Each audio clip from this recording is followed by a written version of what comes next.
Afternoon, everybody. Flamethrower experts coming to you from the Flamethrower bunker. We have today the man, the myth, the legend, the original flamethrower expert, Charlie Hobson. Tell me what you got today, Charlie. Thanks, James. I like it down here with a, you feel secure. You can't hear any explosions or anything. Yeah, it's a nice day down here. I love it. I love your shop. All right, so this is the M1. And it's famous because it was called the 90-day wonder. Chemical Corps was embarrassed in World War I. We didn't have a flamethrower, and going into 1942, attacked by the Japanese, and we still didn't have a flamethrower.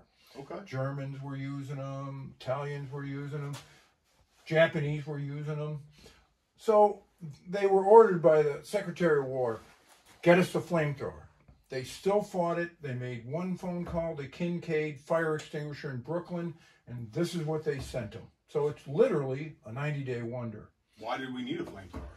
Well, we found out that the Japanese were using it a lot. And our first contact with them on Guadalcanal, we found out they were doing deep entrenchment spider bunkers. So they were underground. You couldn't see them. There would be 2 here and then 3 behind them. And if you bypassed the first one, you'd get shot from behind and from both angles in front of you. The only thing the Japanese were afraid of was fire. Oh, okay. And the only thing that would shoot around corners and kill everybody in an underground bunker is carbon monoxide. Yeah. Bingo. So when they could get these to work, they were incredibly effective. Okay, so tell us a little bit more about the development with it. Well, it had to be everything off the shelf. They only had 90 days. So they took a hydrogen bottle from laboratory experiments and a model airplane ignition and pumped it up to electrically fired up here on a little model airplane. Wow. And it wasn't reliable at all. These, if they corroded at all, would leak. So most of the time your hydrogen wasn't there, but if it was there, this was a really crude system where it had a little copper arm, and if that corroded, it wouldn't ground, you had nothing. So it was put together in haste, what they had, what they could use at the time. And not battle tested. Oh, yeah, that's a huge thing. Piece of junk. And this regulator was the standard welding regulator for acetylene, and it really wasn't made to go up to any kind of pressure. And you'll notice it uses a metal spring in an exposed to water dome. Oh, yeah. It's got to rust. Oh, absolutely. Salt water. You jump out of a landing craft, you're up to your waist. You get there, take the thing off, and leave it at the beach, which is exactly what they did at Guadalcanal. Wow. It's going to take a week or 2 to dry everything out, get this back, get another cell. So the concept was great, but the actual implementation of it, it just didn't work for us. Yep. And the Marines made them work. You look at Saipan, Macon, they made them work because it was the only thing that worked. Yeah. It was the only thing that would get Japs out of fighter trenches. Yeah, the entrenchments, underground bunkers. Yeah. All right, and then we were moved on to this bad boy, the M2-2, right? That's the second iteration after the 90-day wonder, all the problems they had. Right. They went back to the drawing board, and we have this guy. So I'm going to go over a little of the overview. So I'm going to ask you, I'm going to have questions about the comparisons for me. Sure, so absolutely. Definitely help me out here. So we have the M2-2, same dual tank kind of system set up, right. a little bit different. I noticed that there's 2 caps on here, 1 for each tank. Right. And there's only 1 for the M1. Right, which was a real problem when you're filling this side with a funnel. You don't know how much is in there. Yeah, okay. Here, you just crack the other side and watch the level come up. And that gave great advantage, so they knew exactly what it was across the board for both tanks, right? And in service, it was a horror because I can't tell you if this side's rusted. That's true, you can't see Suppose water got in there and we laid it on its side. This side may look good. This side's ready to blow in a hydro. Yep. So that gave a great advantage to the M2, having both tanks being able to be visible on each side for filling, easy filling, fast. And then we have the pressure bottle, a little bit different of a design, right? This pressure bottle is a going up valve. This is a completely under. But in this one, why is the valve on the outside, whereas the M2, it's up over on this side in the bottom? The operator couldn't turn it on. I mean, you can't reach it. Yeah, no matter how, you got to have somebody else has to turn it on. Now you're running around with something pressurized. 1 bullet in the tank, all your fuel's gone. Okay, so it made it a little bit harder to operate. You really needed a way to be able to turn it on. So what they did is a flex shaft, and I'll tell you, that's wonderful. I always know where it is. It's right there.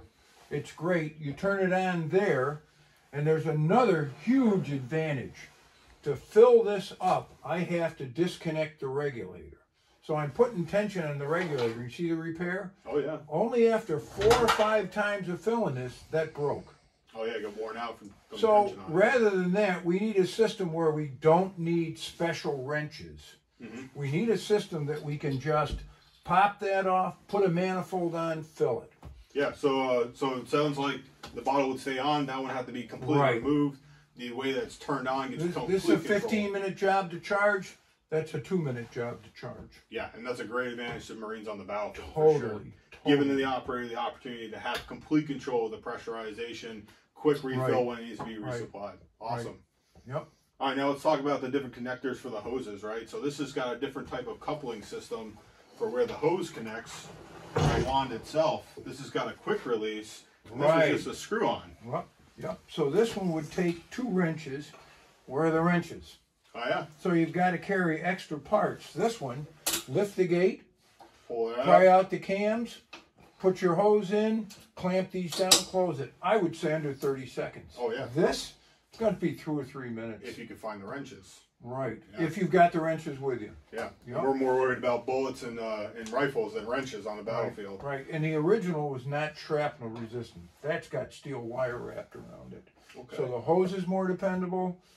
Obviously the wand's more dependable. It's easier to connect.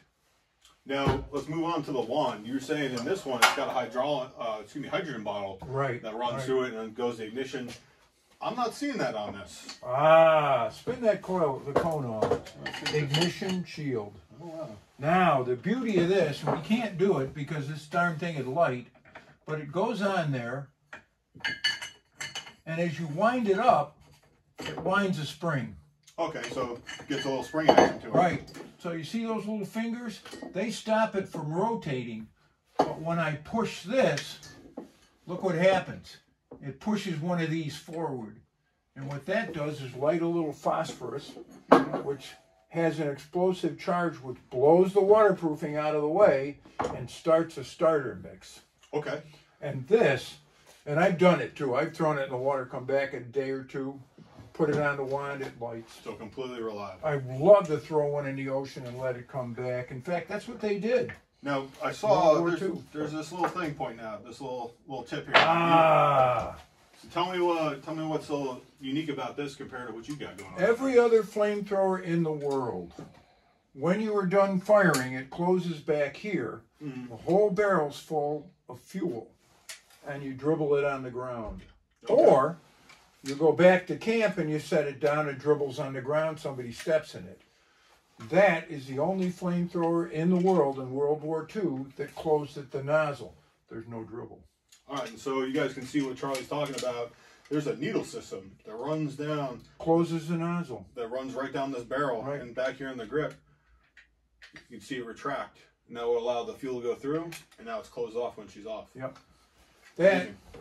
That nozzle design was designed by Columbia University under the NDRC, National Defense Research Council. Cost $100,000 in 1943. $100,000. $100,000. Not only does it close it off, but you see that angle of the tip? That doesn't give you just one stream. That gives you a hollow cone going out, and it can light it more easily. Oh, okay. That is a really fantastic mechanical design.